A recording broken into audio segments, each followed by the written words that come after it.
Good evening, everybody. Welcome at this Van Hasselt lecture. So good to see so many of you, some familiar faces, some new faces, our lecturer of this evening, of course, and others. Welcome, it's truly an honor. There is an echo, a large echo. Can you get rid of that? Is it so bad? Is this better for you?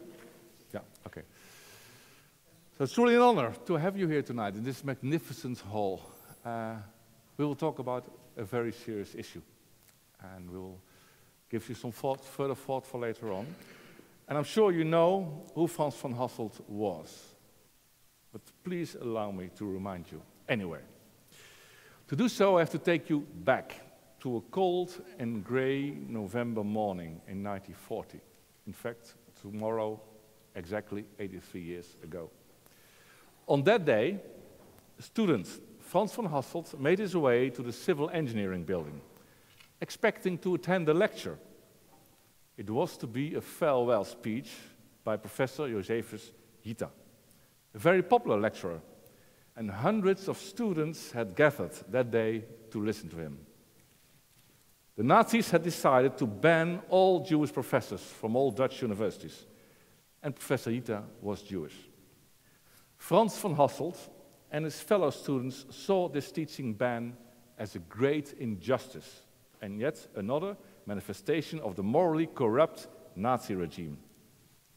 However, all the students found was a note pinned to the door saying the lecture had been cancelled. This prompted Frans van Hasselt to give a speech that would most certainly not please the Nazi authorities. Although his friends had warned him it would be a bad idea to speak out in public, Frans climbed the grand stairs in the hall and voiced the way many felt about the Nazi ideology and its victims. We know what followed.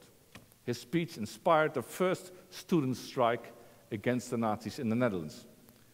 Van Hasselt himself was later that year arrested and imprisoned. He died in Buchenwald in 1942 at the age of 29. Van Hasselt made a moral choice in times that were chaotic and confusing. The Second World War brought moral dilemmas for all students in Delft. How to respond to the Nazi occupation, knowing that resistance could be met with brutal retaliation. Should they just carry on as if nothing had happened? Should they show solidarity with Jewish fellow students and professors? Or sign a declaration of loyalty required by the Nazis for those who want to carry on with their work and studies? Van Hasselt did not consider himself to be a hero and never wanted to become one. But he had the courage to stand by his convictions at the time when it mattered most. Today, we still honor him for that. And so, since 2015, we have organized this event, dedicated to Frans van Hasselt and his brave act of speaking out. We would discuss what we could still learn from Van Hasselt in today's world, and mused on the ethical dilemmas facing engineers and scientists in the present.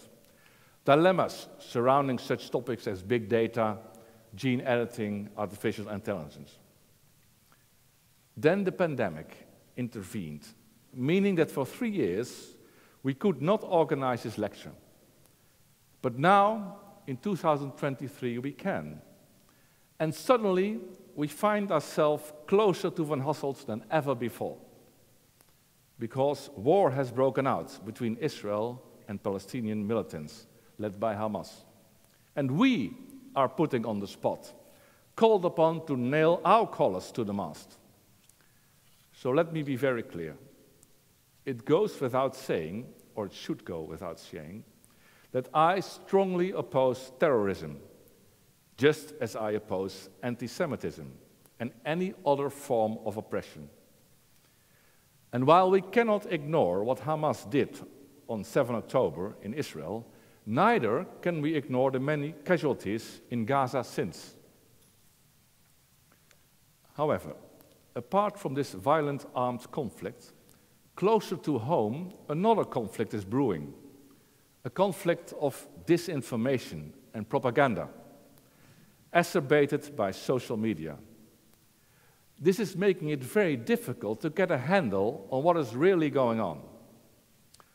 Also worrying is that both these conflicts, the one in Israel and Gaza, as well as the one in the media, are leading to increasing tensions here in Europe and in the Netherlands and in Delft.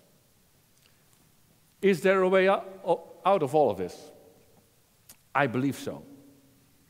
If only we would genuinely listen to each other with the honest intention of understanding what the other is saying.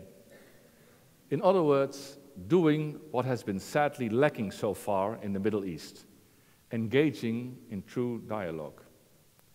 So what do I do as Rector Magnificus, watching over a large and diverse community of staff and students?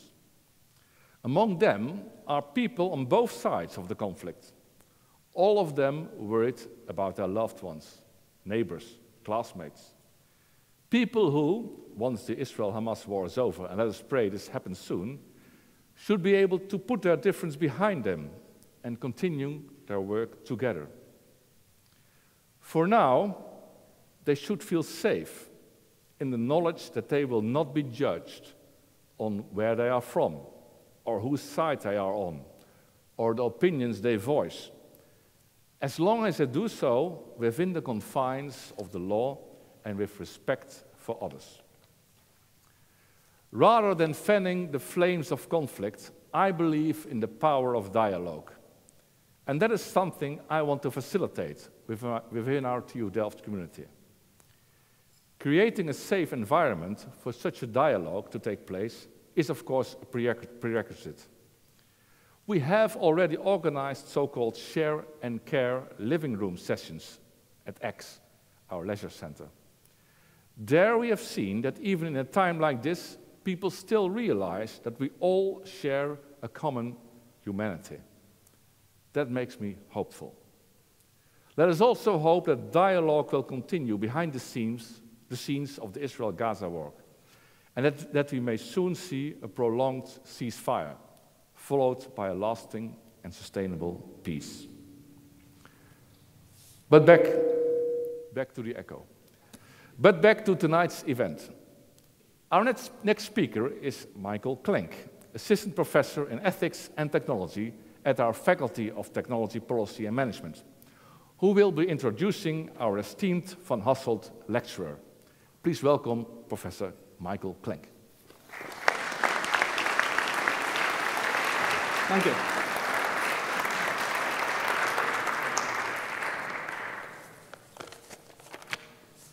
Ladies and gentlemen, and dear Echo, esteemed faculty, honored guests, it is with great pleasure and a profound sense of intellectual admiration that I stand before you to introduce a distinguished philosopher whose contribution to our understanding of morality, the meaning of life, and the philosophy of death have left an indelible mark on contemporary philosophical thought on these topics. Today, we have the great privilege of hosting Professor Samuel Scheffler, one of the preeminent moral philosophers of our time, as he graciously accepted our invitation to deliver the 2023 Van Hasselt Lecture. Professor Scheffler is currently University Professor at the Philosophy Department at New York University, which is one of the world's leading philosophy departments. He received his AB from Harvard and his PhD from Princeton, and taught at the University of California at Berkeley for 31 years before joining NYU in 2008. He has published 6 philosophical books, received prestigious Guggenheim and National Endowment of the Humanities fellowships, and was a fellow at All Souls College in Oxford. His work covers various topics, including equality, nationalism and cosmopolitanism, terrorism, immigration, tradition, personal relationships and their moral significance, death and the afterlife. His work is rightly praised for being approachable, yet meticulous in argumentation. Throughout his career, he addressed topics that speak to life's most profound and fundamental questions. How should one act? What are values? And what does it mean to become old? Professor Scheffler's work is exemplary because it allows us to look at these questions not in a moralizing way, one that wrongly overlooks complexities, but in a moral way that seeks to bring order and clarity to those things that can be made more clear about ethical life. For, as he said in an interview in 2019, there's no way out. Life is shot through with ethical questions. These questions young Franz von Hasselt faced and answered when he stood up to Nazi occupation. And here at Delft, as our rector just said, we teach our students the importance of values in the design of new technologies. In his work, Professor Scheffler often uncovers evaluative aspects or phenomena that were previously overlooked and develops an insightful approach that brings clarity, depth, and order, but never simplification, to a complex evaluative phenomenon. His work is thus exemplary, exemplifies philosophy done extraordinarily, admiringly well. And remarkably, he made a seminal contribution to one of morals theory's most central questions: how should one act? In his first book, The Rejection of Consequentialism, he challenged the prevailing consequentialist view, which roughly says that we must always act to increase the overall good. Before Scheffler,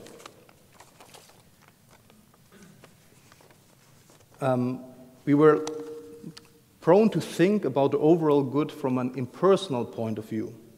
The impersonal point of view, a view from nowhere in particular, is in many moral cases, in many moral situations, a very good view to take.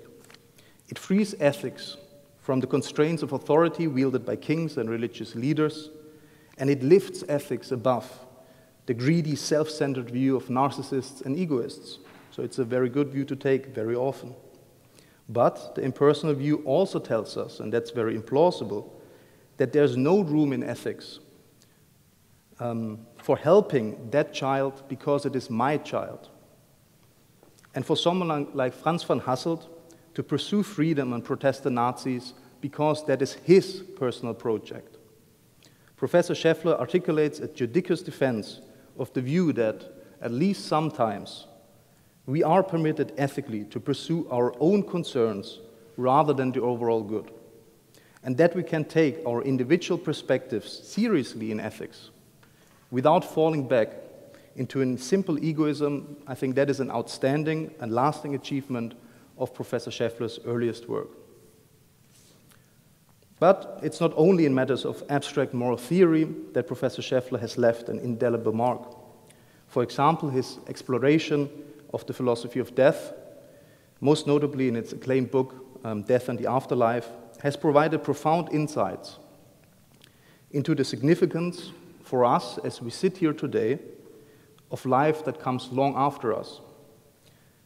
Scheffler shows, in a way that I personally remember as gripping me and literally keeping me up at night when I was still a PhD student, that the significance of our personal projects today, our work, our personal relationships, that depends at least in part on what will happen after we are long dead, specifically whether there are still any people around on this planet. In his work, as in others, Professor Scheffler's approach stands out because it takes you by the hand, really. It takes you by the hands and invites you to take a different look at things. And that is really a wonderful thing. Now, before I invite Professor Scheffler to enlighten us about a multi-generational view on existential catastrophe, I want us to again look back in time for a minute. We did that a bit just now, back to 2019.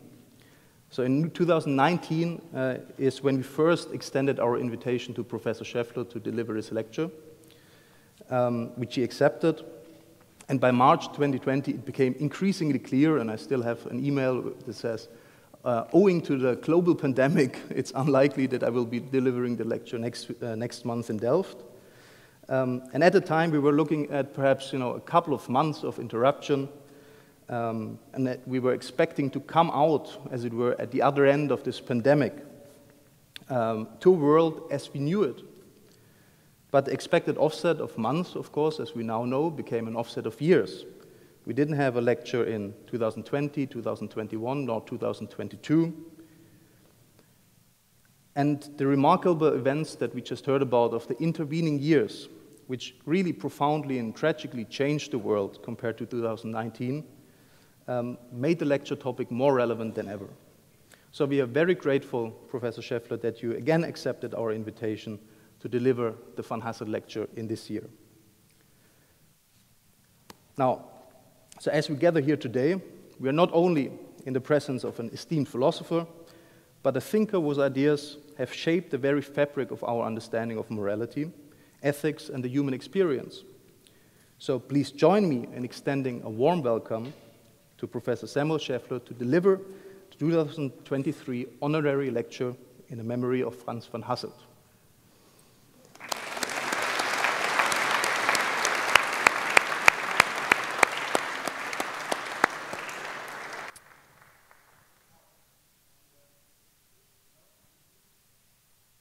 Well, thank you very much to the Rector for your words of welcome and to Michael for the very kind introduction. I'm delighted finally to have made it to Delft a little later than originally envisioned to deliver this lecture. It's a great honor to be asked to deliver the Van Hasselt lecture.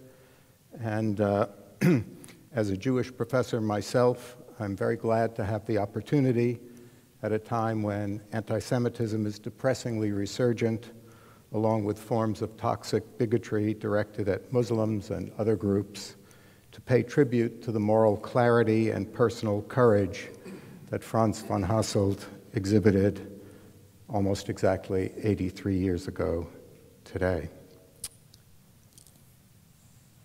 In his acclaimed book, The Precipice, the Oxford philosopher Toby Ord estimates that there's a 1 in 6 chance that humanity will experience an existential catastrophe within the next 100 years. By an existential catastrophe, he means either the extinction of humanity or some other event like the irreversible collapse of civilization that destroys what he calls humanity's long-term potential. Ord divides the risks we face into 3 categories in ascending order of magnitude. First, there are natural risks, like those posed by asteroids and supervolcanic eruptions. Then there are current anthropogenic risks, such as those resulting from nuclear weapons, climate change, and environmental destruction. And finally, there are near-future anthropogenic risks, such as those posed by artificial intelligence and engineered pandemics. Now, one might get the impression from reading the headlines in today's newspapers that humanity's chances are far worse than Ord suggests.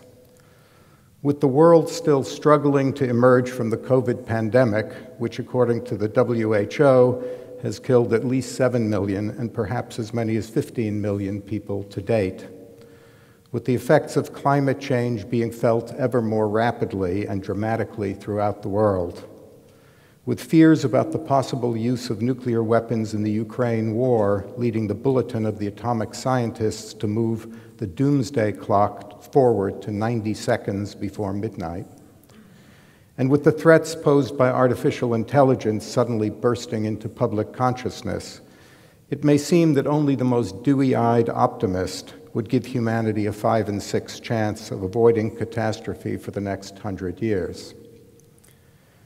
But my topic today isn't the question of how exactly to measure the risk of existential catastrophe.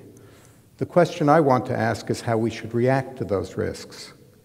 And by that I mean not only what we should do about them, but how we should think about them. If there's really a non-trivial chance that humanity will be confronted by a robot apocalypse or a nuclear apocalypse or a climate apocalypse or some other apocalypse within the next 100 years, how should we view that prospect? In recent philosophical discussions of this question, 2 diametrically opposed answers stand out.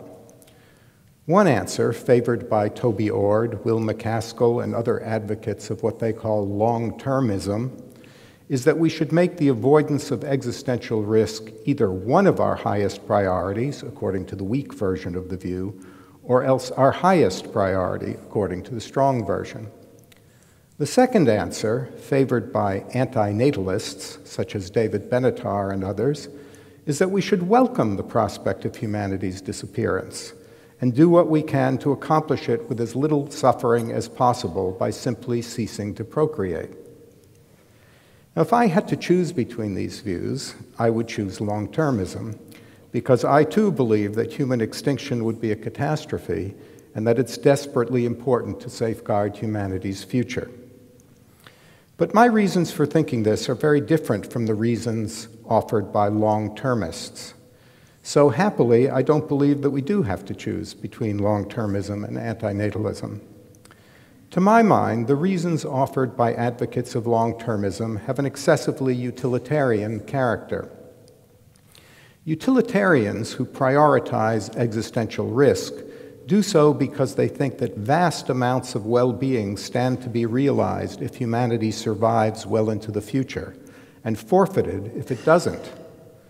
When compared to the number of people who may exist if humanity survives far into the future, the number who now exists is minuscule, and so their interests, that is to say our interests, should be given less weight in our deliberations.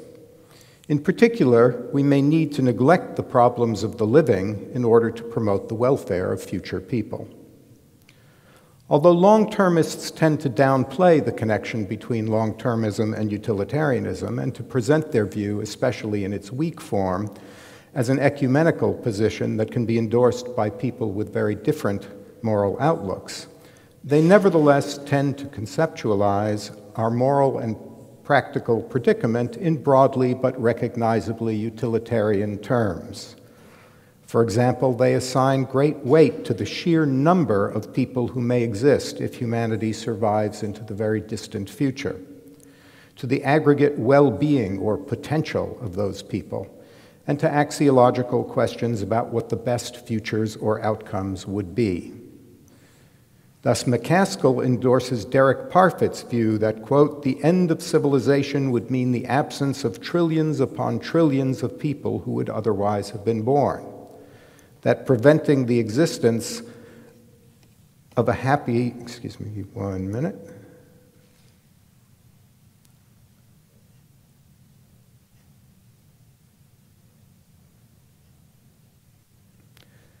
Preventing the existence of a happy and flourishing life is a moral loss, that the loss from human extinction is therefore vast, and that what matters most is to prevent it. It is in this spirit, I take it, that the subtitle of McCaskill's recent bestseller urges us to take what he calls a million-year view in our deliberations about the future. To which my reaction is, good luck with that. There's another aspect of long-termism that also makes me uneasy. The view has its roots in the field of inquiry that has come to be called population ethics, a field which has seen an explosion of interest at least since the publication of Parfit's Reasons and Persons in 1984. This field is preoccupied with puzzles that arise when one thinks about hypothetical choices among populations with different sizes and distributions of well-being. A great deal of discussion is devoted to rather outré examples of fanciful schematic choice situations in which we are tasked with considering the effects of our actions on the existence and well-being of large numbers of people who will or may exist in the future. Should we cause them to exist or not? What should we do to promote their well-being and prevent their ill-being? In these discussions, it's tacitly assumed that our self-understanding as individual agents is fixed independently of our relations to our successors, and that the primary deliberative challenge that confronts us as we face the future is how to exercise our causal powers with respect to an array of actual and possible beneficiaries. Now, long-termism, as I said, has its roots in Parfit's work on population ethics, and it inherits this way of thinking about our relations to future generations. But I regard this way of thinking, like the utilitarian framing of questions about the future of humanity, as misguided. I believe these ideas give a distorted picture both of our relations to future generations and of the norms governing those relations. If the case for trying to ensure humanity's survival depends on these ideas, it seems to me weak. But as I've said, I agree with long-termism about the importance of trying to secure the future of humanity. So in this talk, I want to describe a different and to me more compelling way of thinking about our relation to future generations. The view I'll describe overlaps with long-termism, at least in its weaker forms, in expressing deep concern about the future of humanity.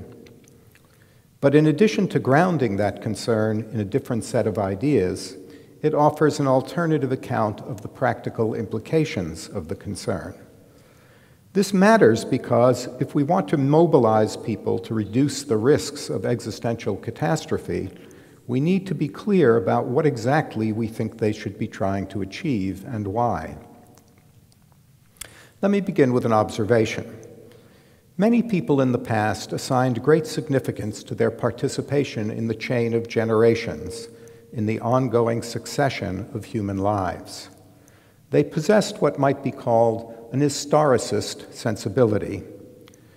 This sensibility shaped their interpretation of the meaning and value of their activities and the normative significance of their relations to their ancestors and descendants. It inclined them to situate their activities within ongoing historical traditions, and to see the historical dimension of those activities as an important aspect of their value. More generally, it led them to treat the wider intertemporal context in which their experiences were embedded as helping to make sense of their lives as a whole. Nowadays, these ideas strike many people as being of purely antiquarian interest. We don't possess a historicist sensibility, or so many of us seem to think. In our explicit reflections and our professed values and concerns, we tend toward a kind of temporal individualism. This is an individualism that neglects not our relations with other people, and not the social practices and institutions that structure our lives, but rather the fact that we inhabit a particular moment in the ongoing history of human life. We've lost the habit of assigning significance to our relations with the people who lived before us and those who will live after us. We've lost the sense of ourselves as being involved in a kind of notional partnership with our ancestors and descendants, as participants in a common enterprise.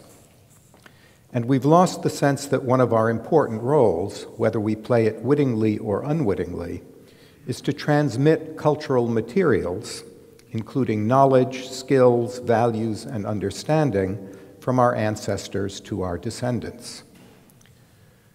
Despite the Burkean tone of these comments, the relevant form of cultural transmission is not a conservative replication of the status quo, since each generation makes additions, subtractions, modifications, and more or less radical departures to or from the ancestral legacy that defines its starting point. Still, as long as human life as we know it continues, each generation will transmit something to the next generation, and what it transmits will inevitably include aspects of its own ancestral legacy and will not be fully understandable independently of those ancestral origins. But if we've effaced the diachronic or historicist orientation that came more naturally to people at other times, certain of our attitudes betray its continuing hold on us. We possess more of an historicist sensibility than we may suppose. Of course, there are countervailing tendencies, too. Our culture does have individualistic features. But the story of our individualism is a story we tell ourselves. And although it has some foundation in fact, it's not the whole story. Nor is it enough of the story that we can neglect the rest without damage to our self-understanding. Our historicist sensibility makes its presence felt in obvious ways. Consider, for example, the extent and intensity of people's interest in questions of personal and communal history. On the personal side, consider how much importance people attach to information about their family background and ancestry, to learning about their forebears, and to understanding the wider historical context of their ancestral origins. Consider the importance they attach to family stories, oral histories, letters and photographs, and family trees. Consider, for that matter, the simple practice of naming people after those who've lived in the past. Not to mention the more specific, though culturally variable, practice of distinguishing between family names and given names. On the communal side, consider how fiercely people compete, especially in circumstances of political conflict, to establish one historical narrative or another as authoritative. Consider the conflicts that surround practices of memorialization and public art and of communal memory and remembrance. Think of conflicts about the teaching of history and about whose history is taught. All these things suggest that despite our professed individualism, we nevertheless care about our participation as individuals and as communities in the ongoing succession of generations, and that we regard our place in the chain of generations as having some bearing on the meaning or significance of our lives. What's true of our interest in the past is also true of our interest in the future. Just as there are many indications of the importance we attach to matters of personal and communal history, so too there are many indications that we care about the future of our families and our communities. But in this case, I'm prepared to advance a more far-reaching claim. Many of us have a concern not only about the future of our own families and communities, but also about the future of humanity as a whole. This may seem like a surprising thing to say. It's a truism of contemporary social commentary that people don't care nearly enough about the future of humanity. We degrade the environment, we're profligate in our use of natural resources, and we're reluctant to limit our levels of present consumption in order to secure better conditions of life for our descendants. But consider, if we didn't care at all about what happened to humanity after our deaths, why wouldn't we feel even freer than we do to degrade the environment or to exhaust scarce resources? Why would we feel any imperative at all to think about the conditions of life for our successors? Why would we be as preoccupied as many of us are with apocalyptic scenarios of human destruction, with doomsday predictions, and with anxieties about the fate of the planet? Why would threats to the long-term survival of humanity bother us at all? Of course, a concern for the survival of humanity need not be an expression of an historicist sensibility. As I said, some utilitarians care about the future simply because of the amount of well-being that stands to be realized if humanity survives and lost if it does not. In general, though, I'm convinced that the phenomena I've cited are better understood as manifestations of an historicist outlook than as evidence of a widespread commitment to utilitarianism. In fact, I believe the prevalence of utilitarian assumptions within the contemporary philosophical literature on future generations, not only among long-termists and their intellectual cousins, but even among philosophers who do not consider themselves utilitarians, has created a distorted picture of our relation to the future and has obscured from view other ways of thinking that have long been deeply entrenched features of human culture and collective self-understanding. My aim is to sketch some aspects of those other ways of thinking about our place in time and our relations to our ancestors and descendants. As I've suggested, I'll argue for both a weaker and a stronger claim. The weaker claim is that we possess more of a historicist sensibility than we suppose. The stronger claim is that this sensibility need not, and frequently does not, take an exclusively particularist form. That is, it includes a concern for the future of humanity as a whole, and not solely for the future of one's own community or nation. I'll begin by defending the stronger claim. But one can reject the stronger claim while accepting the weaker claim. Indeed, as I'll argue, the most common objection to the stronger claim actually depends on the truth of the weaker claim. And even the weaker claim offers an important alternative to the way that many contemporary philosophers conceptualize our relation to the future. Like the stronger claim, it provides a different way of understanding the importance of trying to ensure that humanity has a future. In some of my earlier writings, I've argued for the stronger claim in two related ways. First, I've argued on grounds independent that we have a surprisingly intense affective investment in the future of humanity. Second, I've argued that many of the things that we value and many of the activities that we regard as worthy of devotion would be deprived of some or all of their value if the future of humanity were compromised. In making these points, I frequently appeal to a thought experiment borrowed from the novelist P.D. James. Suppose that about 25 years ago, the human race had, for unknown reasons, become infertile. Nobody had been born since then, so there were no people alive anywhere on Earth under the age of 25. Scientists had become convinced that the problem was insoluble, and it was generally understood that humanity was facing imminent extinction. Human life would soon come to an end, not through the premature deaths of existing people, but rather because no new people would come into existence. James's thought experiment consists in imagining that we were living in these conditions and asking ourselves how we would react to humanity's imminent demise. Now, antinatalists might view it as an ideal outcome, since humanity would become extinct without anyone suffering a violent or premature death. But I believe, as P.D. James herself evidently did, that many people would regard humanity's imminent extinction as a catastrophe, despite the fact that neither they nor their loved ones would face premature death in consequence of the universal infertility. Although people would try in different ways to reconcile themselves to the grim reality, many would be afflicted with a nearly unbearable sadness, and much of the everyday joy that people take in living would diminish or evaporate entirely. In addition, as I've argued in previous work, many people would find that activities they had previously considered it worthwhile to engage in no longer seemed to them appealing, and some of those activities might seem completely pointless.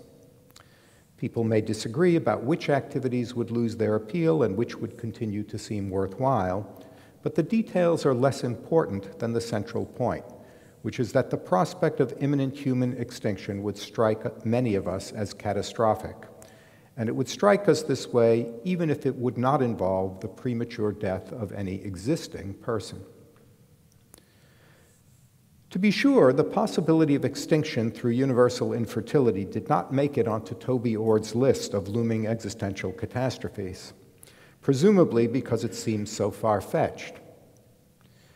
I believe that our anticipated reaction to James's scenario is revealing, even if the scenario itself is far-fetched. But it's also worth noting, before we consign James's story exclusively to the category of science fiction, that in much of the world, including most of the developed world, birth and fertility rates are falling dramatically. The population of Japan, which has a current fertility rate of about 1.3, has declined for 14 consecutive years.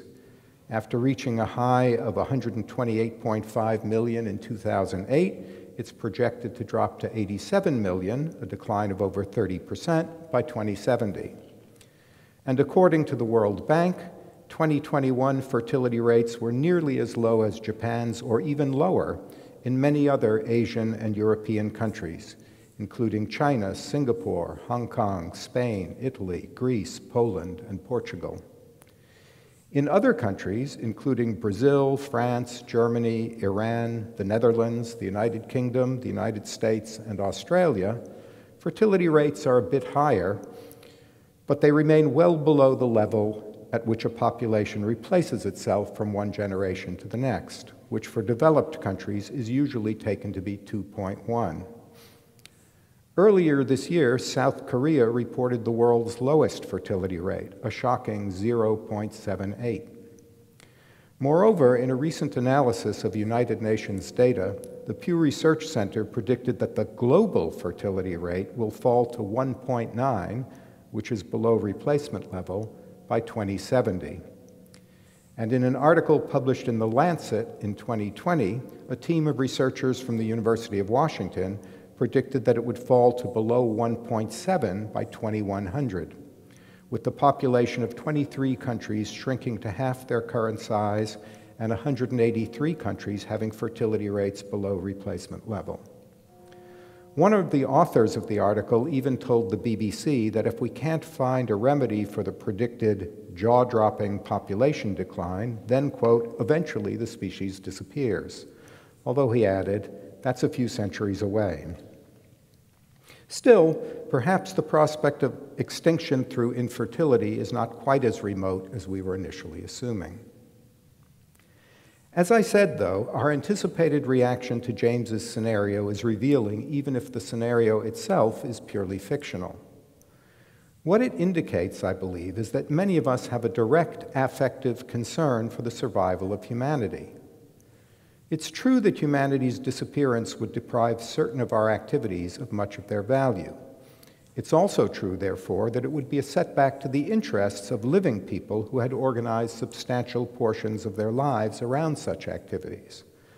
Yet the power and immediacy of our reaction to the prospect of human extinction suggests that this reaction involves more than just the recognition of a self-interested setback. It gives evidence of a direct affective investment in the future of humanity, a form of attachment that is independent both of our concern for our own interests, and of our concern for the particular individuals we know and love. What James's thought experiment seems to reveal is that in addition to our attachment to particular individuals, many of us have a concern for the survival of humanity as such, even if we don't always recognize this fact. I think it makes sense to describe this concern as a form of love, the love of humanity. I know this may strike some people as sentimental rubbish. Who in his right mind can look at today's world and find evidence that a love of humanity is a significant feature of human motivation or behavior? But in speaking of a love of humanity, I'm not ignoring the long and sorry history which continues to this day and is sure to continue into the future of human violence, cruelty, and barbarism. Precisely because of that history, however, it's important to call attention to what I'm calling a love of humanity and to insist that it too is part of human beings' complex motivational repertoire. By a love of humanity, I don't mean a warm, affectionate feeling that's available to introspection. Love takes many forms, depending on its objects, and the model of introspectable feeling is a poor model for most of them. The love of humanity, as I understand it, comprises a syndrome of attitudes and dispositions that includes, among other things, a desire that the chain of generations should extend into the future under conditions conducive to human flourishing, and a disposition to grief and sorrow at the prospect of humanity's imminent destruction. I don't claim that the love of humanity so understood is universal, only that it's widespread, despite the fact that it coexists with many other interpersonal attitudes, including often aggressive and destructive ones. When I've made this suggestion on other occasions, it's often been met with skepticism. The skeptics complain that I've overstated the implications of James's thought experiment. They concede that many of us would react with deep distress if we found ourselves in the circumstances that James describes. And they agree that those reactions couldn't be interpreted as manifestations of grief about the premature deaths of our loved ones, since under the terms of James's scenario, the lives of our loved ones wouldn't be cut short at all. On the other hand, the skeptics point out, people form deep and rewarding attachments not only to other individuals, but also to groups, communities, and cultures. And in James's scenario, many of these groups would disappear sooner than they otherwise would have. Unlike the lives of individuals, the lives of these communities and cultures would be cut short. And the disappearance of a community or culture can be a shattering form of loss which is experienced as devastating by its adherents. Since that's so, the skeptics argue, our strong reactions to James's thought experiment may show only the strength of our particularistic attachments, by which I mean our attachments to our own communities and ways of life. Our reactions may show how devastated we would be by the imminent disappearance of the communities and ways of life that we treasure, but they don't show that we have an attachment to humanity itself. Moreover, the skeptics say, there's no reason to suppose that many people do have such an attachment. The observed facts of human behavior suggest to the contrary, that communal allegiances have an intensity that seldom characterizes purely humanitarian motives and sentiments. We have strong evidence that many people care intensely about the future of their own community or way of life, and very little evidence that they have a comparable concern for the future of humanity as a whole. Since these more particularistic concerns suffice to explain our reactions to James's scenario, there's no basis for claiming that those reactions reveal anything that might be called a love of humanity. Now note that the skeptics don't dispute the weaker of the two claims that I said I wanted to defend. They don't challenge the ascription to us, that is, of an historicist sensibility. They dispute only the character of that sensibility, asserting that it takes an exclusively or almost exclusively particularist form. In saying this, they do challenge the stronger of my two claims, but their challenge not only concedes, but actually depends for its force on the truth of the weaker claim. It's precisely because they take us to have a historicist sensibility with a strongly particularist character that skeptics doubt the prevalence of a love of humanity. Although I don't share these doubts, the skeptics are certainly correct that people's lives are enriched by attachments not only to other particular individuals, but also to groups and communities of many kinds. My disagreement with the skeptical argument is not with the affirmative claim about the importance of group attachments and affiliations, but rather with the skeptic's negative assessment of the strength of humanitarian concern. Admittedly, in these intensely divided and polarized times, the idea that a love of humanity is a significant element of our affective and motivational repertoire may seem absurd. The best I can do by way of response is to invite you to think carefully about the character of the reaction you would have if you found yourself in circumstances like those James described. I grant, of course, that people's reactions would vary. But for many people, including many who do have strong attachments to particular communities, cultures, or ways of life, I'm convinced that the experience of confronting the imminent disappearance of humanity would have a distinctive character, quite unlike the experience of confronting the disappearance of a cherished way of life, or for that matter, the death of a beloved individual. This isn't a claim about the felt phenomenological intensity of the experience. The point is not that, however devastated some of us might feel about the loss of a beloved individual or a cherished way of life, we would feel even more devastated by the prospect of humanity's disappearance. The point is rather that the object of our feelings of loss would be different in this case, and accordingly, the character of the experience of loss would differ from other experiences of loss. Something similar might be said, incidentally, about the cases of personal and communal loss themselves. These differ from one another, after all. Losing a loved one is a different kind of experience from having a cherished way of life disappear, and the differences between them are not best understood using the metric of phenomenological intensity. What is more relevant is the fact that in the first case, but not the second, our feelings are focused on a particular beloved individual whom we knew intimately. Yet the power of experiences of both types is undeniable. In James's hypothetical case, the object of our feelings of loss would again be different. In this case, the object of those feelings would be humanity itself.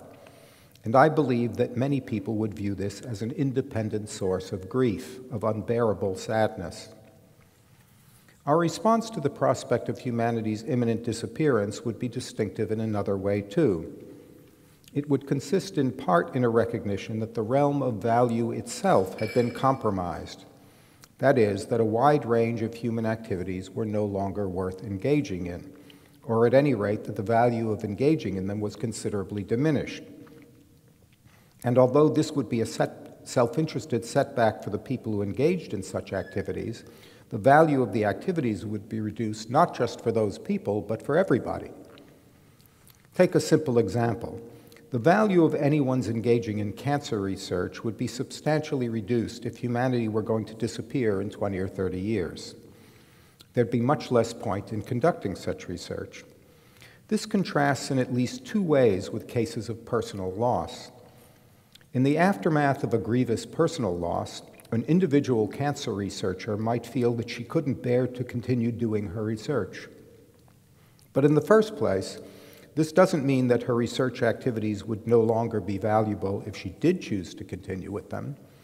And in the second place, it doesn't mean that it would no longer be worthwhile for other scientists to engage in cancer research. By contrast, the value of cancer research would be compromised by the prospect of humanity's imminent extinction. And as I've tried to show elsewhere, the same is true of many other activities.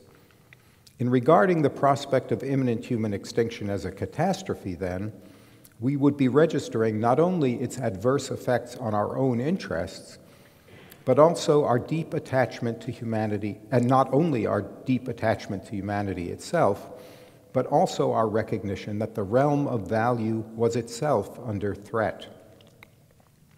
Much the same point can be transposed into the key of the emotions.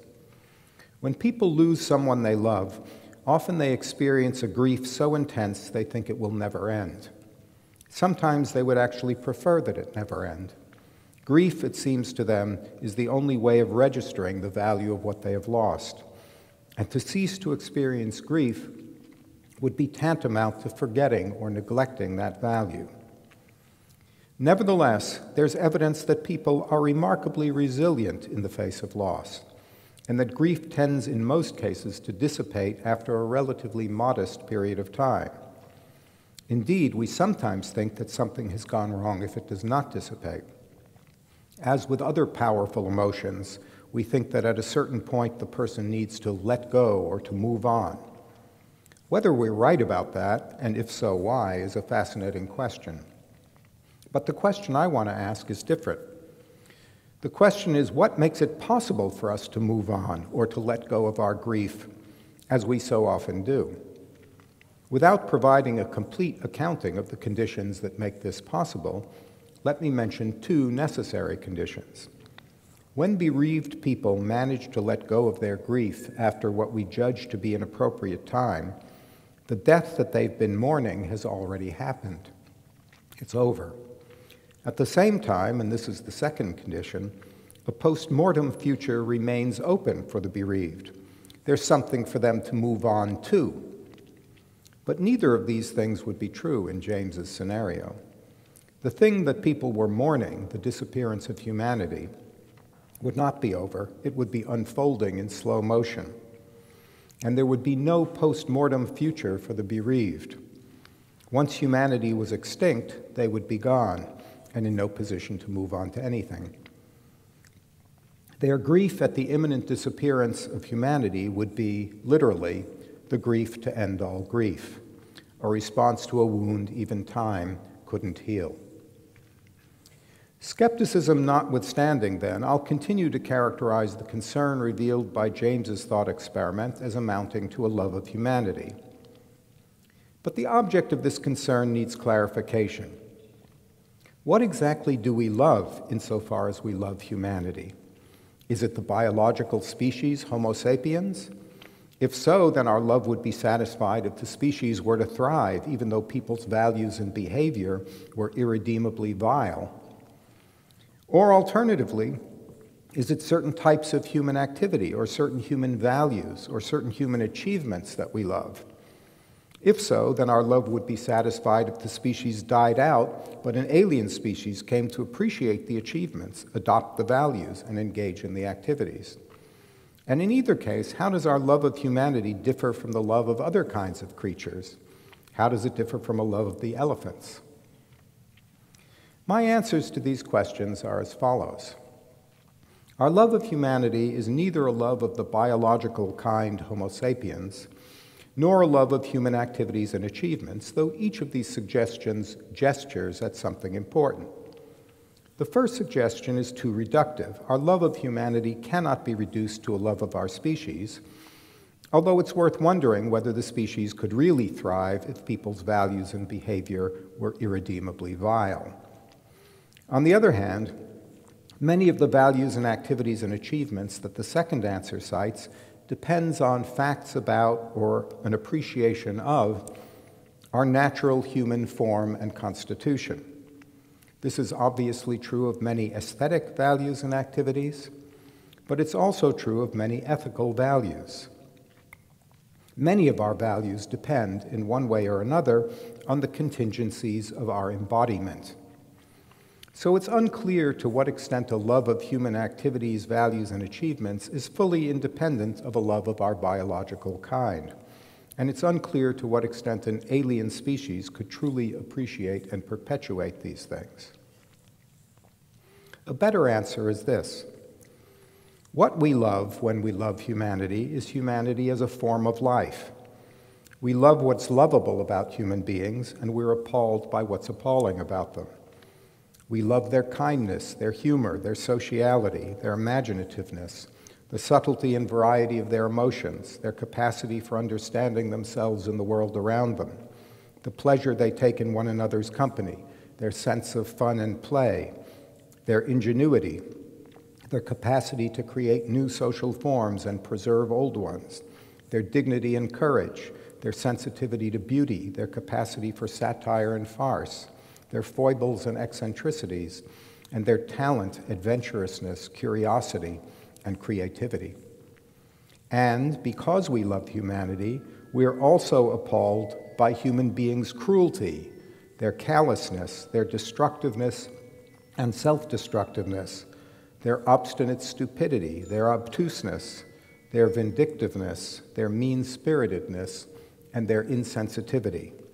In short, we love what's endearing about them, and we detest their inhumanity, as we revealingly call it. It may sound paradoxical to say that the love of humanity includes a disposition to be appalled by certain human traits or forms of behavior. But we find the same structure of attitudes in cases of individual love. One's love of another person may be manifested not only in one's love of the person's admirable features, but also in one's dismay at their contemptible features, their weakness perhaps, or their vanity or tendency to self-pity. If we didn't love them, we might be less bothered by their possession of those traits. Paradoxical though it may sound then, we display our love for a person not only by loving what's lovable about them, but also by detesting what's unlovable. Does this mean that we actually love the unlovable features after all? No.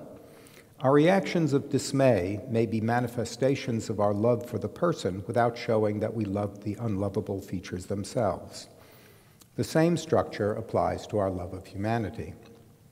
But there's still more to our love of humanity. For this form of life has a history, and it's self-conscious about its history. It is and understands itself to be situated and persisting in time, and people's lives and social relations are profoundly affected by this self-understanding. They live in the shadow of the past and in an anticipation of the future. Insofar as we love humanity as a form of life, this too is part of what we love. Not all the details of humanity's actual history, but rather the fact that it has and is conscious of itself as having a history. Humanity is the form of life that seeks to understand and come to terms with its own temporality. And of course, none of this is like loving the elephants, because we're part of humanity ourselves. We participate in and do not merely observe this form of life. People's concerns resonate with us because they're our concerns. We fear and long for and delight in and despair about the same things. We get the jokes, we read the facial expressions, we're alive to the idiosyncrasies, we appreciate the nuances of language and gesture. We respond to people with attraction and not merely admiration. And above all, we see ourselves in them, not only when they're lovable, but also when they are not. This avoids the dilemma mentioned a moment ago. The object of our love and attachment is neither just the biological kind Homo sapiens, nor is it simply a set of human activities or values or achievements. It's humanity as a form of life. So on the one hand, our love would not be satisfied if the species flourished, but people's values were uniformly atrocious and their behavior thoroughly abominable. But neither, on the other hand, would our love be satisfied if our species died out, but some alien species came to appreciate and emulate our values and achievements.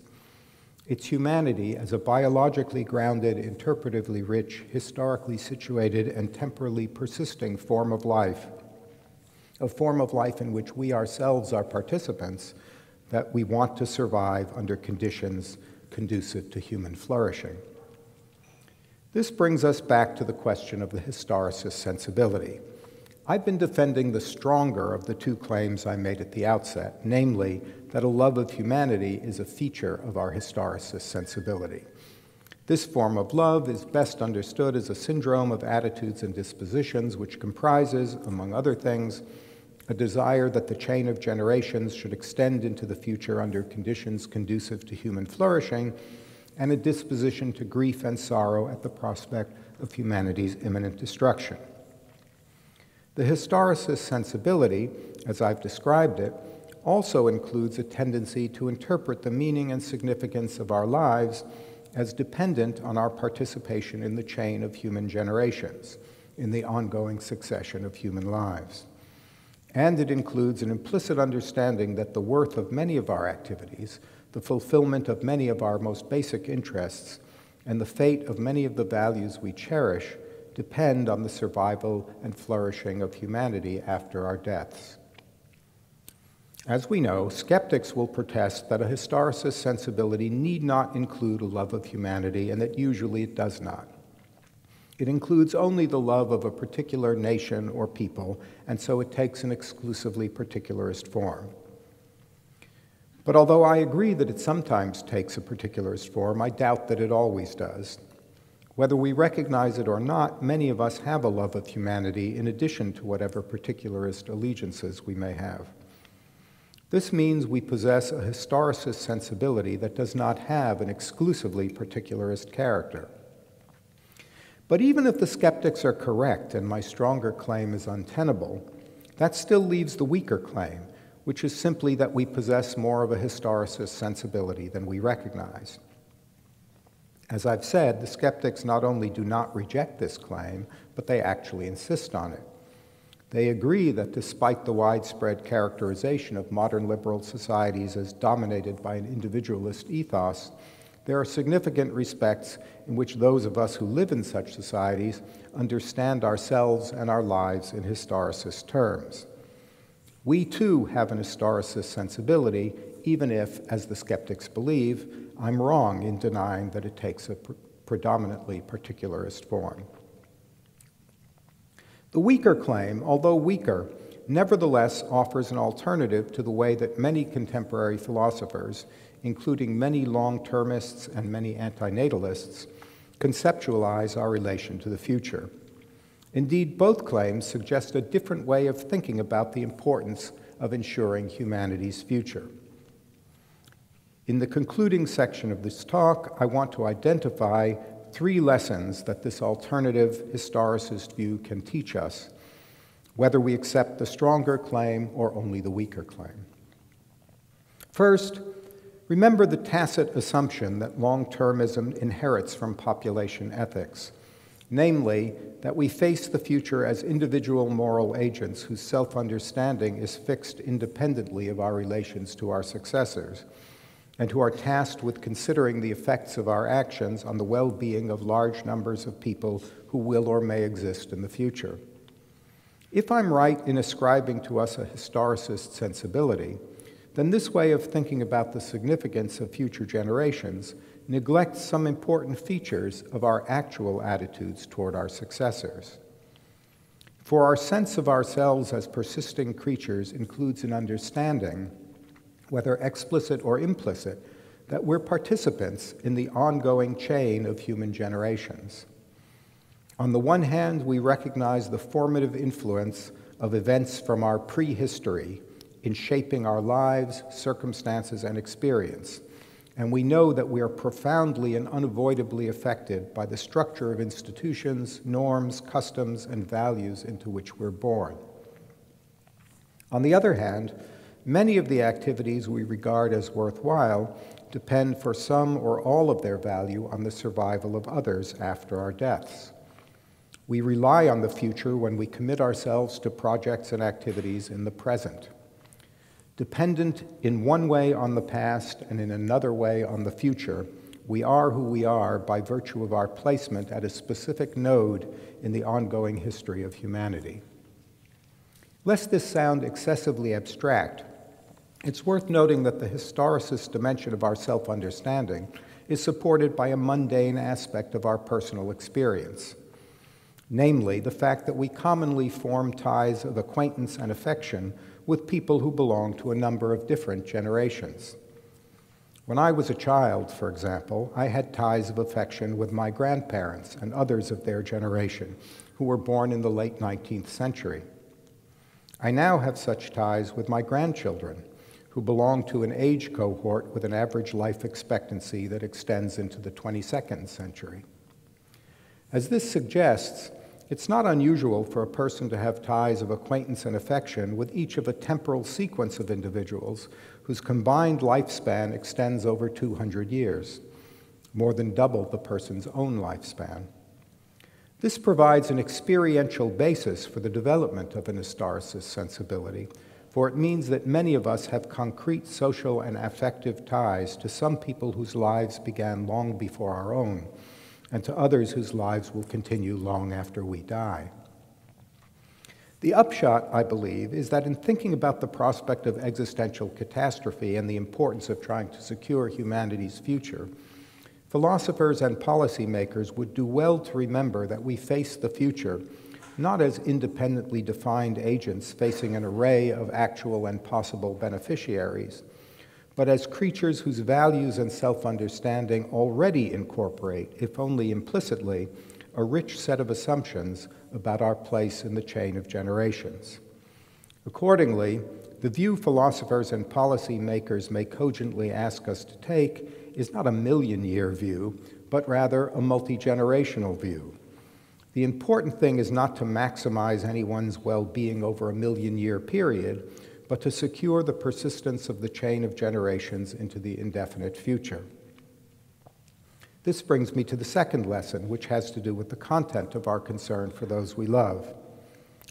Whether the object of our love is humanity as a whole, as the stronger claim has it, or some particular nation or community, as the weaker claim has it, what we wish is not that the well-being of those we love may be maximized, but rather that they may survive into the future under conditions conducive to human flourishing.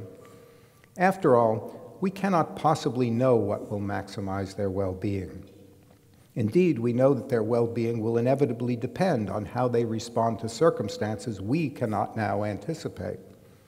But what we can intelligibly wish, and what we can reasonably take at least some steps to ensure, is that subsequent generations not only survive, but also live in conditions that make it possible for them to flourish. Consider, by way of analogy, the question of how parents should try to equip their own children for the future. An answer that seems to me to have little to recommend it would be that they should exercise their causal powers in such a way as to maximize their children's total expected well-being. A better answer might be this: parents should do what they can to ensure that their children, once mature, will have the opportunity to live in circumstances conducive to their flourishing and the capacity to take advantage of that opportunity. So too, I believe, with our concern for humanity or our own nations or communities. What we, through our institutions and practices, may reasonably aim to do is to ensure that they survive into the future under conditions conducive to human flourishing. That's the second lesson. The third and final lesson is simple. Recall the particularist argument against my interpretation of P.D. James's thought experiment. The argument was that our dismay at the prospect of humanity's imminent extinction could be explained as a manifestation, not of our love of humanity, but rather of our recognition that the particular nations and communities we loved were about to disappear in consequence of the universal infertility. Whatever the merits of this explanatory argument, and I've tried to cast doubt on it, it turns on a premise that's undeniably true, namely, that if humanity becomes extinct, then so too will every particular nation and community. And the truth of that premise teaches us an important lesson.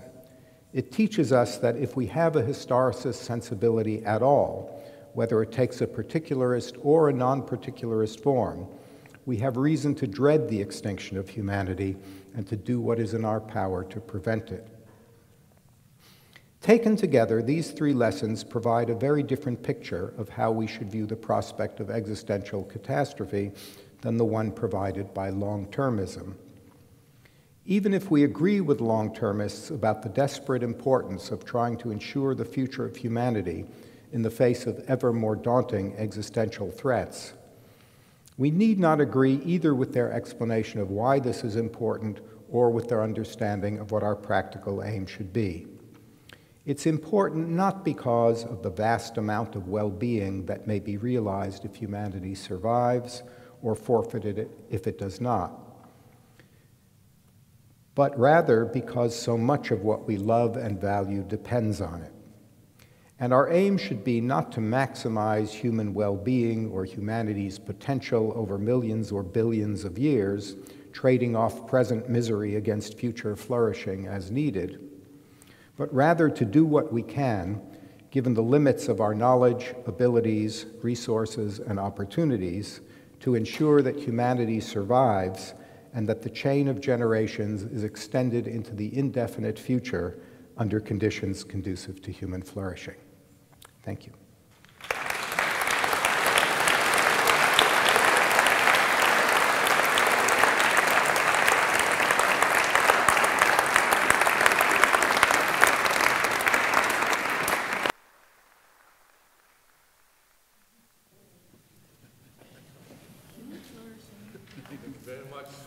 Scheffler, for your truly impressive and thought-provoking lecture. It will take some time, I guess, for all of us to fully process and comprehend its content. Thank you very much. And thanks for the beautiful music. One more. Fantastic.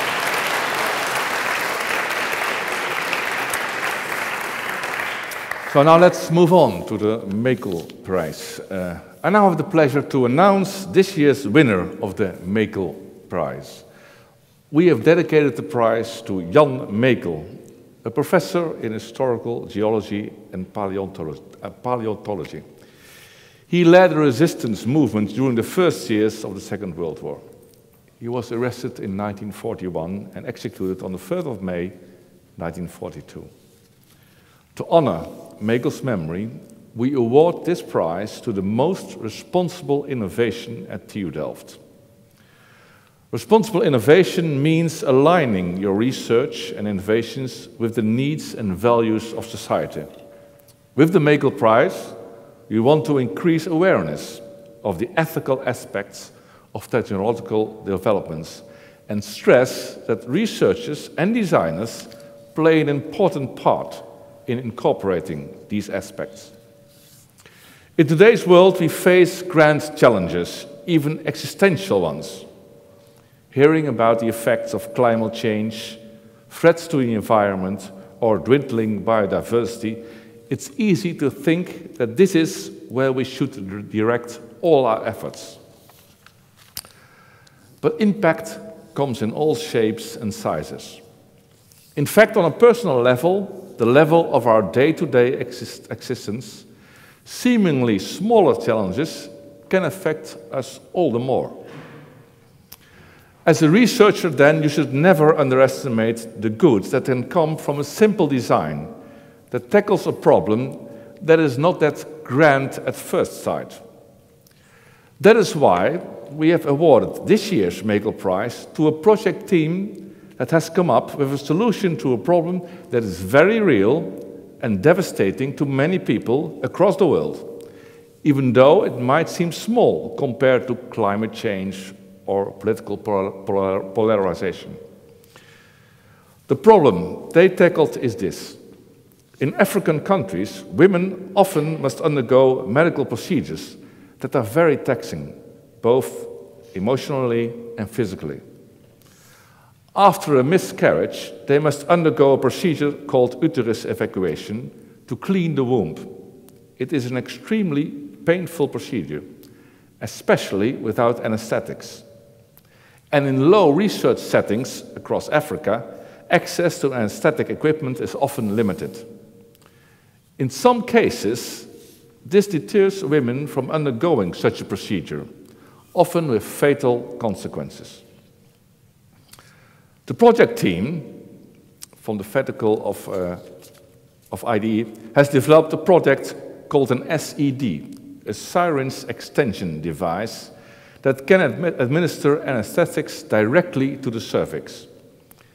This relieves them from the agonizing pain caused by such a medical procedure.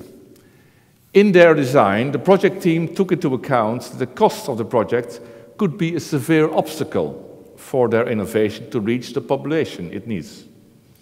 Moreover, they made a design with both plastic and aluminum options to encourage the recycling of the device.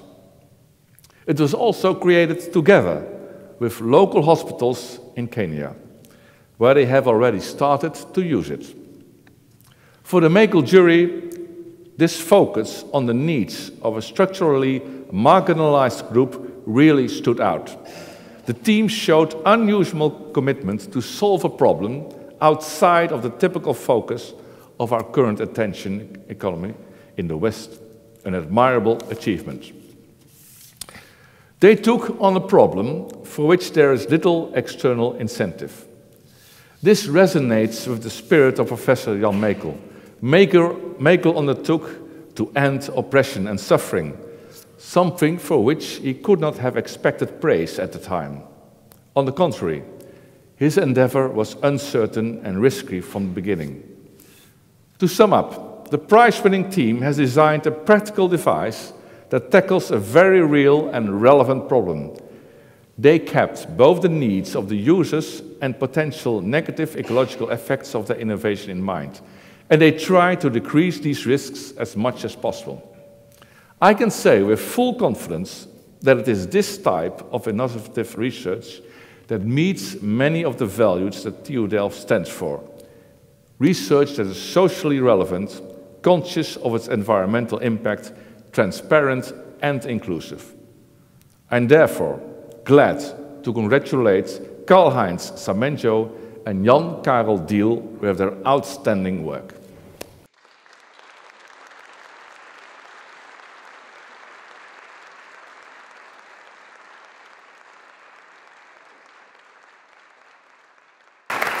Unfortunately, the main applicant, Karl-Heinz Samenjo, cannot be with us today because he's continuing doing fieldwork in Kenya. So I would like now to welcome Jan Karel Diel to the stage to receive the prize on behalf of the whole team. Enorm bedankt.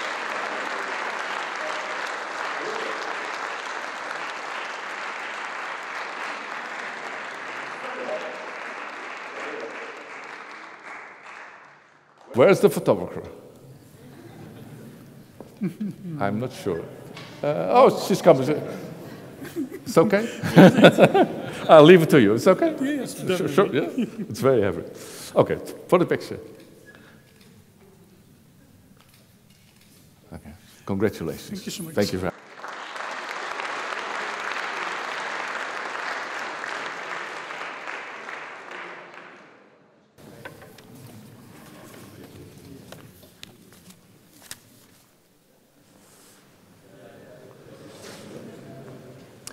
Okay, now I have the pleasure to hand out a little token of our appreciation. I think in Professor Scheffler's lecture it became clear why his work is admired for being approachable and approaching these topics that affect us all in an original and illuminating way. And also wanted to comment very briefly that on some of the topics we've been discussing that are quite daunting and perhaps are worrying about humanity. And I find it significant that, and I wanted to mention this briefly, that I stand here, I'm German, and I helped organize the lecture and helped to introduce Professor Scheffler. And I think that this is possible 83 years after it took place with Van Hasselt. That this is possible should give us all hope for the future and the continuing of humanity and the good things in humanity. So now, Professor Scheffler, I want to invite you to the stage again to present you with this little medal of Franz van Hasselt. It has an inscription on the back. It's in Dutch, but it's a verse from Matthew that Van Hasselt cited in his speech. It says, "Blessed be those who are persecuted for their righteousness, for theirs is the kingdom of heaven." Thank you very much for joining us tonight, for delivering the lecture, and for spending a wonderful evening with us. Thank you very much.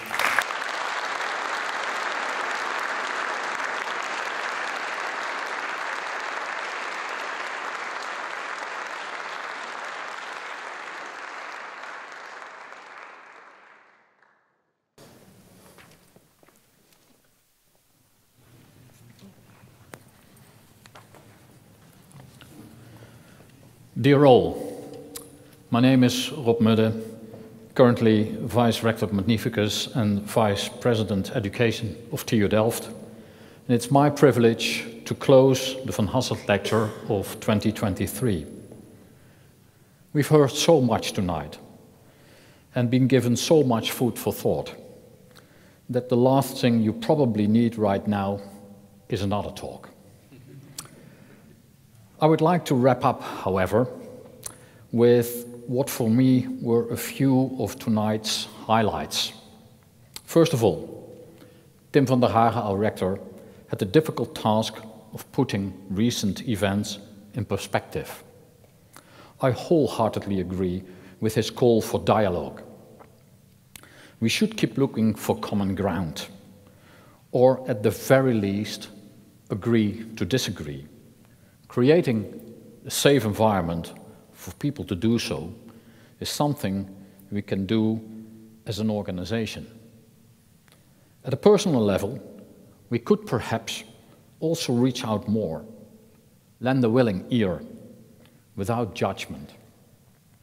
And I would like to call upon all of us to place a mirror in our room, not next to your computer, but at walking distance, and talk to your image before your voice, your unvarnished opinion. Send out your instant mail, tweet, or LinkedIn post that might have been made in the first flash of anger. Reflect and consider whether or not there's sufficient mildness and compassion in your reaction. Ask your image, is this how I would like to be treated? And isn't that perhaps what Franz van Hasselt made stand up and speak out? And shouldn't we learn via Franz van Hasselt that we need to use self-reflection, mildness, and compassion at a much earlier stage, way before things get out of control? I, for one, believe so. Professor Scheffler, a great thanks to you for your wonderful lecture, for taking us back to the bigger picture and the intergenerational view. And I couldn't help of every once in a while drifting off to my own grandchildren, seeing them walking through the corridor, greeting me when I open the front door as if I am the most liked person in the world. was 25 years ago that happened to me. And as you said, human beings have the important role to transmit cultural materials, including knowledge, skills, values, and understanding from our ancestors to our descendants. And I do hope that at TU Delft, as an organization, we have not quite forgotten that. I believe that many of us do in their work show a concern for the future of humanity as a whole.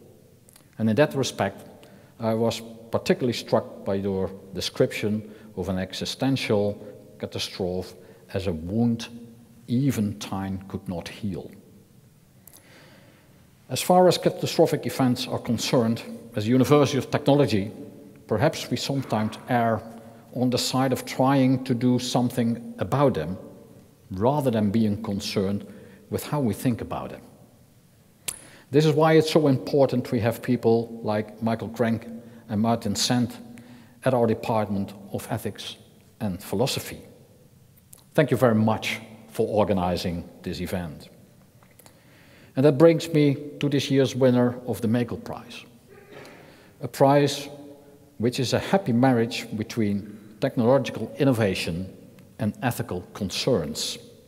Congratulations again to Jan-Karel Diel and Karl-Heinz Zamenhof for coming up with a solution for a problem that may sound small in the light of potential existential catastrophes, but which solves a very real problem in an often overlooked area. But enough of that. I suggest we continue our conversation on tonight's topic while enjoying a drink. So please join me and let me finish by expressing the hope that we may all survive into the future under conditions conducive to human flourishing. Thank you very much.